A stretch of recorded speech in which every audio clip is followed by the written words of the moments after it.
Hey guys, welcome to the channel. As you see in the thumbnail, what if Issei fall in love with Grayfia part 2. Before I start, please do support for more awesome content and subscribe my channel and like this video and also share this video with your friends. I have created my other videos playlist, there you can watch my all videos easily, check out as well. Let's start this video. It was a few days after returning back from the underworld victoriously as the first member of the orc entered their clubroom. Calmly she opened the window, sticking her head outside to make her long red hair wave with the wind. This morning she woke up in her queen's shrine after unsuccessfully moving in with Issei, and she didn't want to be alone. Yes, after returning to Kuo on the Griffin, Issei quickly left to go home, even before she could mention living with him. However, an hour later when she stood in his door opening with 2 large suitcases, saying she was going to move in with him, Issei calmly denied a request, mentioning that his small home wasn't suitable for a princess. Rias couldn't convince Issei or his parents either, as Mr. and Mrs. Hyodo were both not home, and Issei wasn't blind to Issei's reasoning, as she too was listening to what was happening that night in Issei's room. Having never been denied anything, she sadly gave up and went to Akeno to be comforted. Meanwhile, as she was contemplating what had happened, Rias had undressed and stepped in the shower, pressing her forehead onto the tiles. Ice. Rias quietly muttered as her tears were beginning to mix with the water. The ethos in the orc has slowly changed since her pawn spent less and less time with her and her peerage, at least to her knowledge. What she did not know was that Issei was actually improving the relationships he had with the other members. In Kiba, he found a good friend.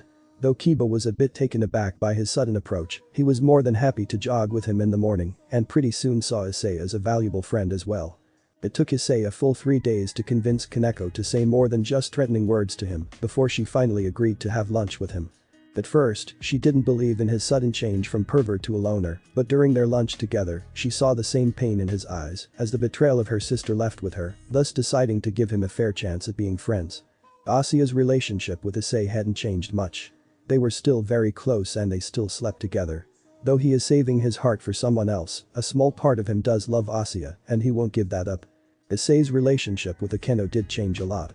The first day they returned to school he confronted her in the orc room and opened up to her. She was so surprised by this development that she told everything about herself as well. From being a half-fallen angel till her mother being killed. Without both knowing this, it was Drake's fault by saturating the air with his aura, which had become easier by attaining balance breaker. Akeno and Issei have steadily grown closer ever since that day, and together they train once a week in improving the use of Issei's magic reserves. Issei knew it looked like he forgot all about Rias, but nothing was truer. He had such a difficult time to come up with a solution for his problem that he couldn't be around her more than what was requested. Rias sighed once more and washed her face to get rid of the last tears before ending her shower. She slowly got dressed and brushed her hair before walking to her desk. During Ria's shower, Akeno had arrived in the orc room and prepared some tea for her king. Good morning Rias, Akeno said in a happy mood as she stood in her usual spot on the right of Rias. Good morning, she tiredly replied and sat herself down with an unladylike thud. Rias, is something wrong? Akeno asked as Rias was tapping her fingers on her cheek and sighing all the time. It's ice. His attitude towards me has changed so much since he fought Razor, she answered with a depressed tone. I agree. Issei-kun has changed into quite the man, Akeno replied with a fond smile. Rias looked at her queen questioningly before asking, Ice has only been here twice this week and left almost immediately. We meet up in the shrine, Akeno answered happily. Has anything else happened that I did not know of? Rias said with an empty smile. Akeno replied and saw that her king didn't know that they grew closer. When Akeno explained what had happened the last few days, Ria's eyes grew emptier and emptier till her face lay flat on her desk from depression. What happened to you? She unhappily thought when everyone in the peerage got closer to her favorite pawn. As Rias was reminiscing about what could have gone wrong that made Issei ignore her, the other members of her peerage appeared one by one. Good morning. Good morning, Butchu. Everyone greeted their king upon entering the room. Issei-kun, good morning, Akeno happily said as she saw Issei enter Asia. His eyes lit up slightly in happiness as he replied, good morning, Akeno-san. Rias, who was quietly watching her pawn and queen talking, felt a small sting of envy in her heart at the scene. She softly sighed again and closed her eyes, but snapped them open when she felt 2 warm hands holding her own. What she didn't expect was Issei holding them with a small smile. Do you have a minute? Issei asked the shocked but happy king. Not trusting her voice, she gave him a small nod and let herself be led out of the clubroom. After a minute or so, Issei chuckled embarrassedly and said, I don't know if there are any rooms here besides the clubroom. Rias shyly smiled at him and brought her hero by the hand to her private quarters. The room itself was surprisingly normal. A simple two-person bed, a separate bathroom and a normal sofa. Issei was led to the sofa and sat down, a respectful distance away from his king. But you I wanted to talk about why I ignored you the past few days, Issei said when he got Ria's attention. Though she appeared to be listening to Issei's explanation about treating another human devil being with dignity, her mind was completely somewhere else.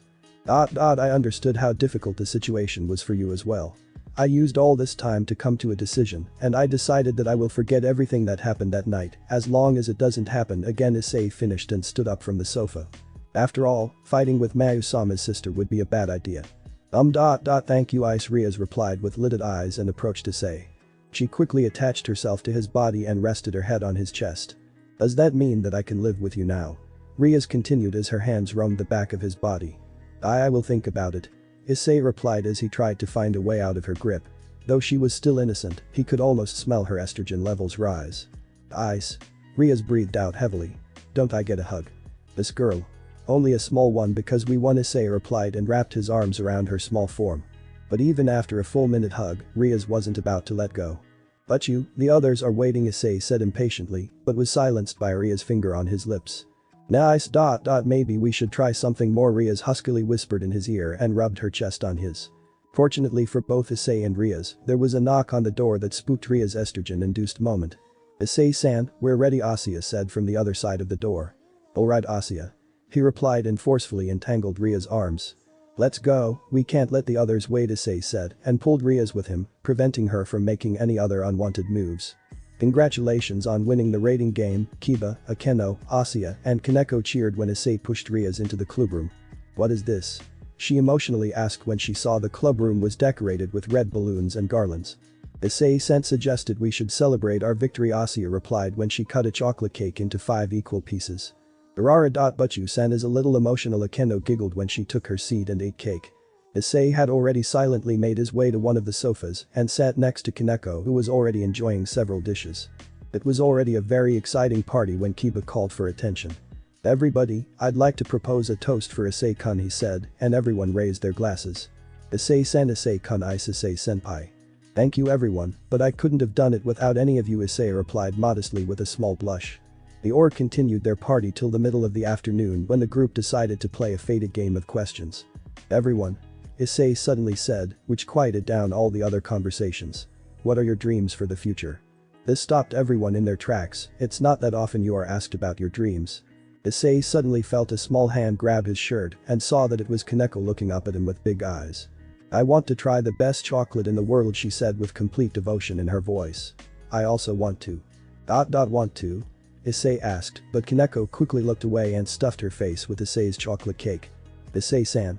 Asya excitedly shouted. I want to be a good devil and make many friends before she brightly smiled and clasped her hands together. Dufufu, Akeno said from behind Issei before she grasped his head and pushed it in her bountiful bosom. I would like to be a wife one day. But a mistress would be more exciting. What do you think, Issei-kun? Akeno continued as she huskily whispered her desires in his ears till she was stopped by Asya and Rias, who dragged her giggling form away. Kiba and Issei were both chuckling at the scene, though Issei had a small blush on his face. Care to listen to my dream, Issei-kun? Kiba asked quietly. His response was a calm nod, knowing that his friend was about to be serious. I want to become the ultimate knight and I want to find justice for my old comrades, Kiba said, full of emotion, especially when he mentioned his comrades. A worthy dream, Kiba Issei replied after looking for the right words to say to his friend. So what about you, Issei-kun? Are you looking to become the ultimate pawn? Kiba asked his friend. Not anymore. Issei immediately replied, to the shock of Kiba and Kaneko, who was listening from the side. I wish to be loved by someone special. Issei said after a minute of deliberating his answer. But I need to show her my conviction first before I can reach for her love. Everyone was quiet after Issei shared his dream. No one had ever seen him this calm, this emotional nor this peaceful before. It was like an entirely different Issei sat on the couch with a soft but fond smile on his face. I have a dream as well, Rias said, which broke the silence and tranquility in the room. I want to be a great king. Strong enough to be #1 in the rating games. After everyone shared their dreams, Issei felt much better and happier, as did the others. Rias, you still have a long way to go to defeat your brother, Akeno teasingly said. I guess you are right. Ani-sama's peerage is nothing but monsters. especially Grayfia, she said, though Issei could feel a high dose of irritation coming from her tone when she mentioned Grayfia. Is there something wrong with Grayfia-san? Issei asked unemotionally and as sterile as possible. It's nothing, Ria said as she waved him off. I insist you tell us. Issei rebutted calmly, though deep inside his boosted gear, figures seated alongside a long table were starting to wake up. Easy partner. Drake spoke in Issei's heart when he saw his past possessors begin to open their eyes. Riaz was about to call her pawn on his behavior, but swallowed her threat when she saw a faint glimmer of green behind his darkened, unemotional eyes. She quickly coughed in her hand to hide the flinch on her face and sat on her chair. Let's see where to start. Riaz muttered out loud as she held her chin in her palm. I got one. A story from when I was 8 years old. The others in the room began to focus intently on the story of Mao Lucifer's famous queen that was about to be told. One day when I was alone with Grayfia. Grayfia. A small red-haired girl shouted as she tried to get the attention of a silver-haired maid. What is it, Riaz Oju-sama? The maid calmly replied to her master's sister. Can you come play with me? The young Riaz replied with hope in her voice. I am sorry, Riaz Oju-sama. I have duties I need to attend to, Grayfia replied and continued her work. Riaz pouted as good as an 8-year-old could, but stopped when it had no effect on the calm maid. Grayfia, she started again. A small flinch of irritation could be spotted on Grayfia's perfect visage when she was disturbed again. What is it this time, Riaz Oju-sama? Grayfia asked as neutral as possible, but lacked the calms to prevent the release of a small irritated growl. What is love? Grayfia suddenly stiffened completely and dropped her broom. Brother said it is the best thing. Riaz continued as she didn't notice Grayfia's petrified form and dilated eyes. Who do you love, Grayfia? Riaz asked with a big smile when she turned towards Grayfia but began to frown when she saw Grayfia shaking on her feet. Flashback. The height of the old war, in a castle not far from the front lines, was a young silver-haired woman with more rags than clothing weakly chained to the wall. Her entire body had grown weak from bad food and magic circles, draining her from her massive reserves of demonic power.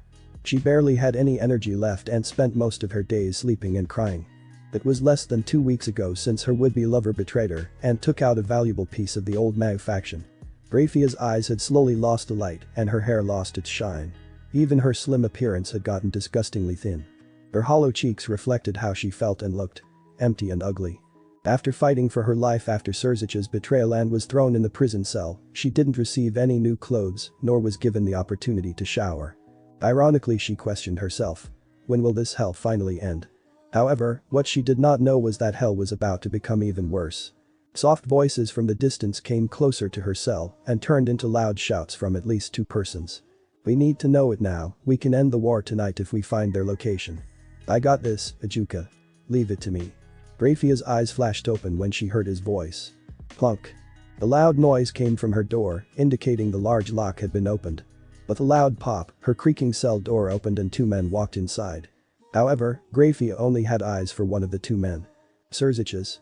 I got it from here, Daki said and walked closer to Grayfia, who glared at him with murder in her eyes. How are you enjoying your new home, dear? Surzich's asked with a teasing glint in his eyes. I'm not your dear. Grayfia replied as she tried to will him into nothingness. Well, even though I would love to continue this useless banter, I'm a little pressed for time. Surzich's said and stated his reason for coming. We believe you have the location of Rizavam, so we hope you are in a sharing mood today. Surzich's was surprised to see her lips move and got closer to Grayfia. Grayfia began. Surzich's came even closer and waited impatiently for her answer. I don't know, and spit in his face. Surzich's glared at Grayfia and gave her a harsh backhand before he stood up and the spit slowly made its way down his cheek. I should have seen this coming, Surzich's said before he evaporated the string of spit on his face with his power of destruction. Grayfia, who was knocked to the other side of the room, began to shake when she heard Surzich's telling the doctor to prepare something. I would have loved to play more with you, but the clock is ticking. This toxic should do the trick, Surzich's informed Grayfia and picked her up by the throat. Grayfia began to flail wildly as best as she could in her weakened condition when the doctor came closer with a syringe that held a disturbing purple liquid. Surzich's grabbed one of her arms tight to give the doctor a good vein. Fear grabbed her by the heart when she saw the doctor slowly but steadily emptying the syringe in her bloodstream. She felt completely powerless as she looked petrified at the scene. The first symptom of lightheadedness assaulted her almost immediately as she fell forward in her seated position, but was stopped from falling on her face by the chain around her neck. To make it even worse, Serzic softly grabbed her by the chin and began whispering to her in the tone she used to love. "This is toxic, there is no escape. It is a poison running through your veins." Grayfia tried to shake her head to lose his hands from her body, but he wouldn't budge. "First you will resist and then you will see." She could see an evil grin forming on his face before he let go of her chin like it was trash. "You will answer every question from me." In the next few minutes, Grayfia's heart rate increased dramatically, sweat poured out of her body like a river, and she was no longer capable of resisting their questioning. She kept shouting inside of her mind as her body answered their questions regarding Rizavum. They made her willingly endanger her own family. And thanks to this information, they took her away. Her dear mother. After Serzic and the doctor left, the pain of the toxic began to assault her mind. She wasn't able to scream or shout, she could only silently endure the pain. It took her body 2 whole days to get rid of the toxins in her blood. If they would have allowed her to use her demonic energy, it would have taken less than a minute. During the torturous 2 days, Grayfia began to question what she did to deserve this. She hugged her knees to her chest as intense feelings of pain and grief washed over her body. Grayfia never wanted to feel like this again, so with the small amounts of energy she could still use, Grayfia slowly applied a layer of ice over her heart, closing off all her emotions and their corresponding feelings. Grayfia lived till the final days of the war like this, and when she thought it was finally all over, she was trialed, executed and reincarnated by the man she once loved. Till this very day, Grayfia regretted the moment she fell in love with him. No. She regretted being able to feel at all. Flashback, flashback, flashback, flashback, flashback, flashback, flashback, flashback, flashback. "Grayfia," Ria said as she pulled on her maid dress. It's nothing, Oju-sama," Grayfia replied incoherently as her irregular heartbeat was taking her breath away. "Why aren't you telling me about love?" Ria squeaked back angrily. "I believe you should ask your mother about the affairs of love." Grayfia replied with finality in her voice, threatening to turn uncivilized if she would push on. "Moo. I'll tell Ani-sama." Riaz replied with a red face and walked away while stamping her feet. When Grayfia was sure that Riaz left the vicinity and no one else was nearby, she tiredly leaned herself on the wall before she fell on her knees. Sweat was gushing from her face, and her deluded eyes could still visualize the horror she went through perfectly. Now, completely alone, she trusted herself enough to let loose the tears that once again found themselves in her liquid silver pools. "She took care of me many times, but she would always act strangely if I wanted to know more about her life," Ria said and finished her small story. Her peerage, with the exception of Issei, was shocked that the ultimate queen was much like they were. They too were painted by that emotion. Kiba had his comrades taken away from him. Kaneko's sister left her after she went crazy. Bakeno's mother died and cursed her father for it. Asia was left at the church by her mother and was heartbroken when the church condemned her for using her gift. All those painful feelings derived from feeling love. The elders said it was alright if I asked her about it. Riaz commented as she saw everyone reminiscing about their own past. "What do you mean?" Issei asked. Grayfia always looked alone.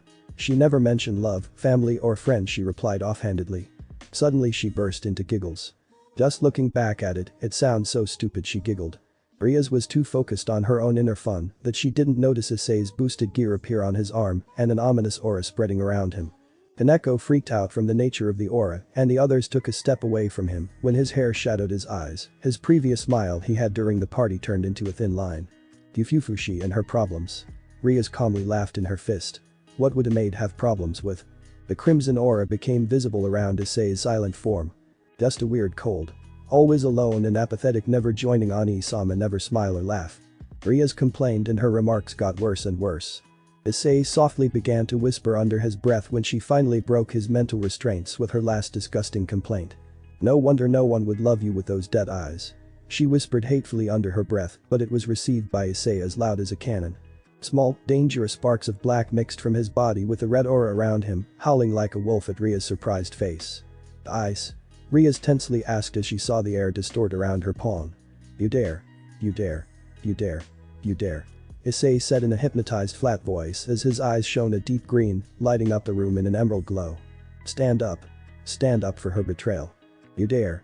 Issei roared before his draconic aura spliced the floor and scared the peerage. Anger radiated from every pore on his body when a sudden black flash lashed out indiscriminately, completely evaporating half of the couch where Kaneko was sitting on with wide eyes. "How ungrateful. To speak like that about your caretaker." Issei's voice is filled with malice. "Do it. You're so spoiled, you have no idea how good you have it." He continued and rage consumed his tear-filled eyes. "Chant it with us." When you took me in I used to really respect you. But now I think you just need a good psychiatrist. Issei whispered loudly and harshly under his breath. Release your hatred.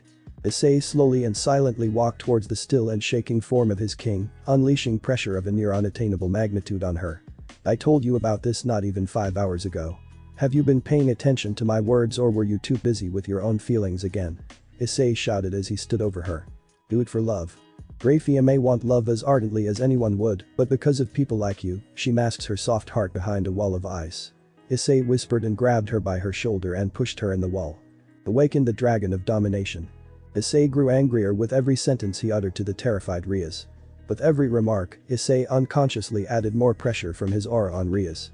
Like a vast ocean of power flushed her way, she was dented into the wall, causing a spiderweb crack to form behind her spine on the wall. From outside the orc, students who were on their way home could see wild flashes of red and green behind the window. However, the situation was about to become too dangerous. Partner. Drake roared through the clubroom, shaking it with pure draconic power. For a split second, Issei had his mind cleared from all the hate he felt and saw Rias was about to pass out from the pressure his aura released. Issei released his grip on Rias as she slid down the wall. Terrified eyes looked up into his deeply angered and saddened brown eyes. He had no words of comfort for his king, as he believed she deserved everything he just said to her, and simply shook his head and walked away looking at the floor. Everyone's eyes followed his form walking away to the door, opening it with a soft click before he stopped moving. Issei's deeply troubled and conflicted eyes locked onto Ria's quivering form and said one small sentence that broke her heart. Never forget. The only reason I saved you from Razor was because Grayfia convinced me to and slammed the door shut. The room was silent as everyone was catching their breath from Issei's aura disappearing from the room. What in the actual fuck just happened? Kiba wondered out loud as Asuya, Akeno and Rias were too distraught to talk and Kaneko was completely out of it as she kept staring at the same spot with dilated eyes. When Issei appeared outside, many people were standing there who had just seen the light show from the inside of the orc clubroom. Mitsuda and Motohama spotted Issei and were about to confront him about the light show, but felt a sudden well of fear capturing their body when Issei looked at them, unconsciously spreading a dark aura that could even be felt by normal people. Like Moses did with the ocean, the students all stood aside when Issei walked past them. Partner, calm down. Drake roared inside of Issei's heart. Sorry Drake, Issei replied. But I'm not in the mood. Drake decided to keep quiet. He walked through the school as everyone gave him a wide berth and walked to the roof. Laid himself down and rested a little. I shouldn't have done that, Issei whispered softly into the air. He had given it his all to forgive Rias for her transgression, but this time he couldn't forgive her for treating Grayfia like that. Issei punched the concrete door and thought. Why do you have to be his damn sister, but you? As he was blaming his bad luck, another student made his way onto the roof. Oi Hyodo. Issei heard from behind. Issei was so surprised that he immediately summoned his boosted gear. The student took a few steps back at Issei's scary look, who quickly realized his mistake and chuckled embarrassedly. Sorry about that, Saji, Issei said apologetically. Hyodo, you scared me, Apashat, the now identified Saji said. I'm really sorry, Saji, so what can I help you with? Issei asked as he stood up and brushed the dust from his jeans. There were some rumors that something happened in the orc. Some of the kendo girls thought you tried to hypnotize the girls. Saji said with suspicion evident in his voice. Hyodo. Don't tell me it's true, I will never forgive you if it is. Issei started to shake Issei's form. What would Kaichu say if she saw you bowling like this? Saji. Issei laughed, which got even louder when he began to shiver in fear.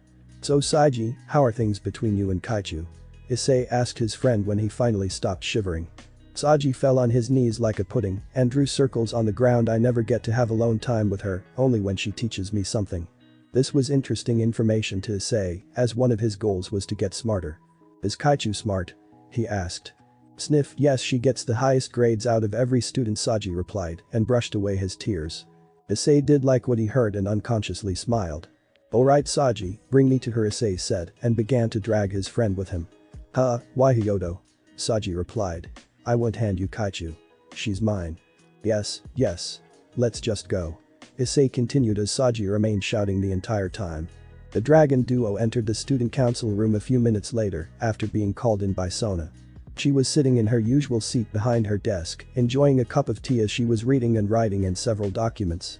Behind her, Tsubaki was organizing the finished documents and putting them in the cabinet alphabetically. Sona looked up from her documents before she continued reading. Detention again, Hyodo-kun. When she didn't receive an answer from the reincarnated devil, she looked up and saw how agitated he looked. The green glim in his eyes was also something she didn't want to pursue.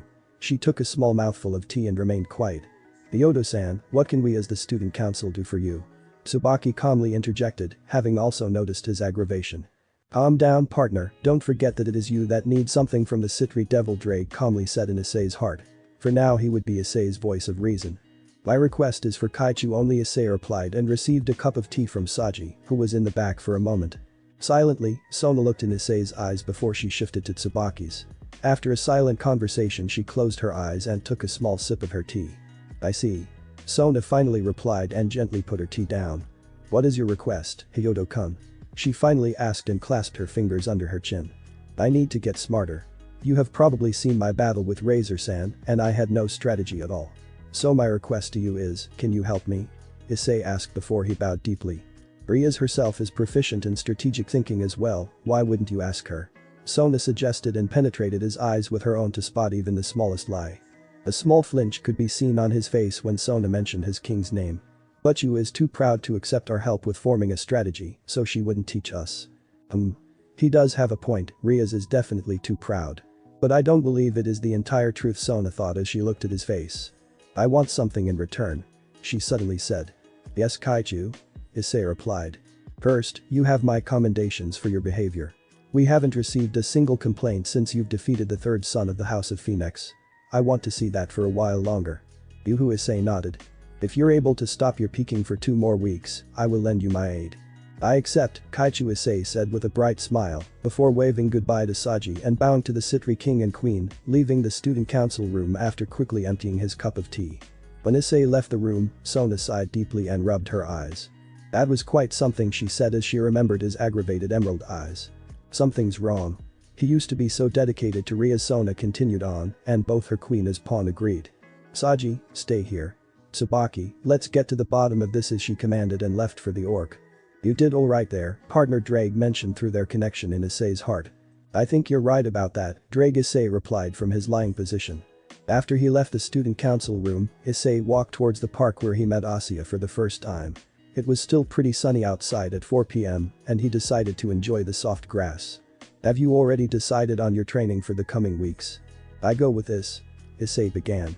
He explained how he would add up his training by increasing his body strength, jog more, train more with a keno in magic, and use balance breaker every day to extend the time he can use it. "That would be enough for now.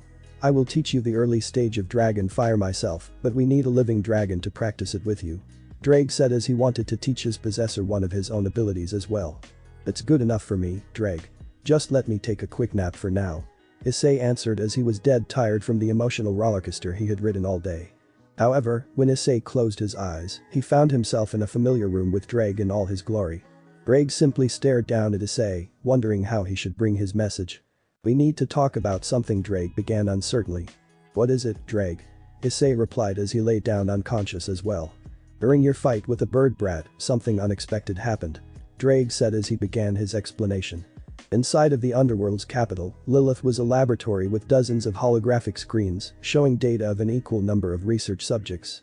But right now, a beautiful man with long green hair was looking at Issei's fight with Razor, though one scene in particular.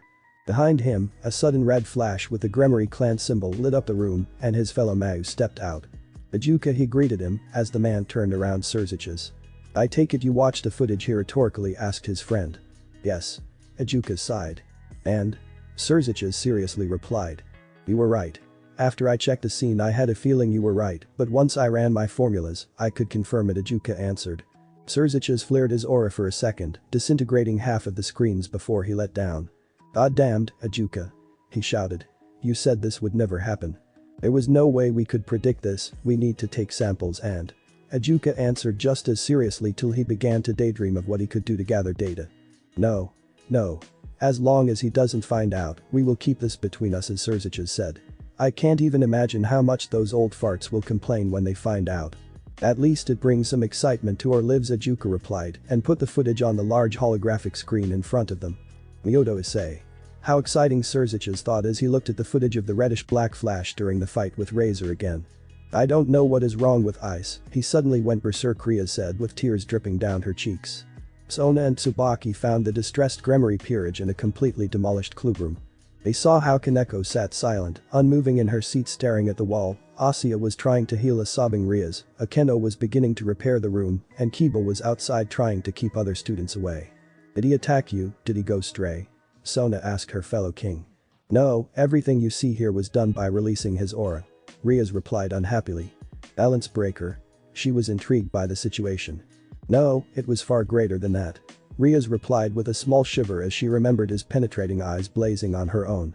A small magic circle with the Citri symbol suddenly appeared next to Sona's ear. Dusan? She asked, not knowing why her father suddenly called. So Tan? A happy voice yelled excitedly. Wani-sama. It is me, everyone's favorite Mahu Shaojolivia Tan. Both peerages could enjoy her excited but unnecessary introduction. Wani-sama, I'm busy right now, Sona coolly replied. What are you calling for? Sometimes I want to talk to my precious two Seraphol Leviathan replied exuberantly. Sona loudly sighed, easily growing tired of her sister's energetic behavior. We are kind of dealing with a situation right now. If you don't have anything important you're calling for I will hang up, she said. Let this Mahu Shaojo deal with the problem, twinkle, twinkle, poof, Seraphol replied childishly. Rias, do you think something happened to Issei's dragon when you mentioned Grayfia? Akeno asked, which was heard by Seraphol. Sona. What is this I hear about a dragon? Seraphol asked as to who she was. Sona gave her sister a quick summary of what Rias explained to her. I see, and this dragon is called Issei. Seraphol replied. I'm sorry Ni-sama. Hyodo Issei is this generation Sekiryuite. Sona calmly said. Seraphol straightened herself in her seat and demanded a better explanation from Rias. The explanation was satisfactory to Seraphol till they explained that Issei's aura grew stronger than his balance breaker form. Did he begin to chant? Seraphol shouted. No, Leviathan-sama, Akeno said from the side. He said nothing besides everything he carried on his chest. Seraphol mumbled something unheard under her breath. Strictly speaking, I can't do anything. He didn't attack Rias or her peerage, nor did he stop doing his work as a devil. Seraphol said to her sister. I have to go now. It looks like you are busy as well, I'll call you soon, Seraphol said and broke the connection. In Seraphol's bedroom, her happy voice was changed to a serious expression. Rias-san got lucky. Juggernaut Drive isn't a joke. Seraphol mumbled. She walked to the windows overlooking the city of Lilith, which reminded her every day where she was fighting for. The rogue Sekiryuite would be a major problem for the devils. Seraphol contemplated and came to a surprising solution. Let's see who this Issei is, she thought, and teleported away to Earth. Bed up, partner.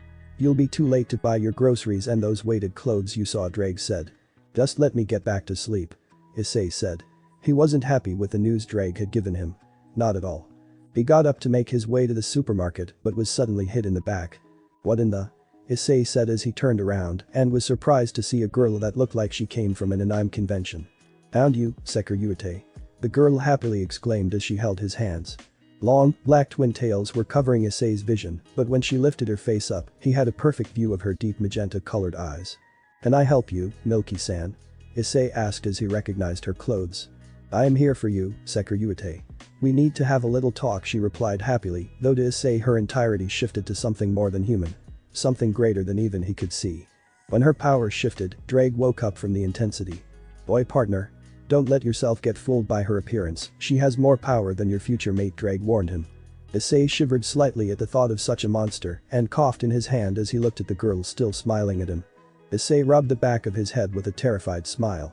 Ahaha, I don't really have a choice, now do I? He said. I'm glad you understand, Sekiryuite-kun. The big-breasted loli smiled back and took a pose. Finger on her lips and an eye wink. Are you hungry, Milky-san? Issei asked and Seraphol happily nodded. Here you go, Issei said as he handed Seraphol a strawberry crepe. Thank you, Sekiryuite-kun, she replied and began eating. Issei looked at the way she was eating, almost like a small child enjoying a treat. However, Issei knew better. Someone with power greater than Grayfia was definitely not a child. Do you mind telling me your name? Issei asked the girl when she started to lick her fingers from the remaining cream. She ignored Issei's question in favor of her own. Sekiryuite, what are your intentions?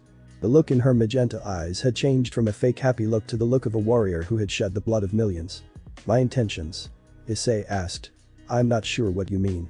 She closed her eyes a little tighter before saying. Let me rephrase that question. Will you become a threat to the devils or Rias Gremory? Issei raised his own aura unconsciously when Ria's name was mentioned, filling the surrounding area with a blanket of draconic energy. Seraphol was immediately on high alert. One does not reach her place by acting high and mighty and raising her aura accordingly. The answer is no, I won't. Unless they heard her say something about someone I hold dear, Issei replied with closed eyes. Looking for ways to control the power when his unconsciousness told him to lash out at her for presuming to be equal to him. She said something stupid, so I acted harshly. I managed to hear something about Grayfia being mentioned by Ria-san. Anything you would like to share about that? Seraphol asked as she continued her impromptu interview. None of your concern, Issei replied steely. Finding it increasingly difficult to hold back. Stop prying, I don't pry in your stuff either. Seraphol gritted her teeth at his answer. If he wasn't able to use the balance breaker, she might have taken him out. Milky-san, do you love your family? Issei asked as he wanted to give her an example. Immediately the wide vicinity was saturated with her demonic powers, a barrier was placed over the park and she was ready to fight. I do love them, are you threatening them? Calmly Issei waved his hand. No, not at all. Say, what would you do if a lifelong friend like Ria's would suddenly talk very badly about them? Issei asked as he stood up. He still had to go to the store. You can't just walk away, Seraphol shouted. But to answer your question, I would be unhappy and angered, she answered and ran after him with a small pout. So was I when she spoke like that about my friend. Issei replied as he walked through her barrier. I guess I can't really fault you for protecting your friends if I'd do the same. Seraphol said and calmed herself down. Now can you please tell me who you are? Issei asked curiously. This stopped Seraphol in her tracks and moved in front of him and twirled once before pointing at him with her magic stick. Ahaha, I am the one and only Xiaozhou, Seraphol Leviathan. Seraphol introduced herself with. Like Mao Surzich's, Leviathan-sama? Issei asked apprehensively. Seraphol slapped him on the head with her magic wand. It's Leviathan. I'm also just like Surzich's Chan. Really? Issei suddenly asked. What is it? Seraphol asked with a confused face. I don't believe you. He simply said to the strongest woman in hell. What? She suddenly exclaimed. Nothing, Seraphol-san, Issei said. No, Serat-tan. She pouted and twinkles came off of her magic stick. No.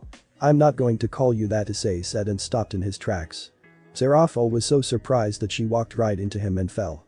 Who says no to a Mao? Seraphol shouted from her position on the ground and pointed threateningly at him. Issei walked closer to Seraphol and sat on one knee. Would you like that? Issei genuinely asked. She stopped pouting and looked at him doubtfully. But when Issei put his hands on her small shoulders, she suddenly squeaked. Seraphol-san, Issei asked calmly, but she wouldn't look up in his eyes. Would you like that, always hearing what you want? This very same morning on the set of Miracle Leviathan. Seraphol was quietly seated in her chair in the conference room as the director was sharing his vision on the coming episodes. I like the upcoming story arc, but who decided on adding the yokai? The director asked as he looked at his crew. The crew nervously shifted in their seats before looking at Seraphol herself, still calmly seated in her chair, who said I did.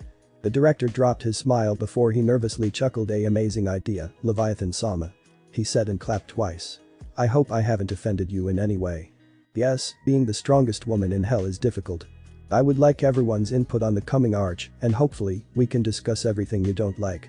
Seraphol said with a hopeful voice. The crew and writers immediately shot down the idea. It will be the best season yet. They said and started to clap and cheer her name. Thanks for watching this video. Part 2 is over. If you really enjoy this video, like, subscribe, and comment down below, and turn on that bell notification. And also check out the playlist that I have created and enjoy. Link is in the description. See you in the next video. Goodbye.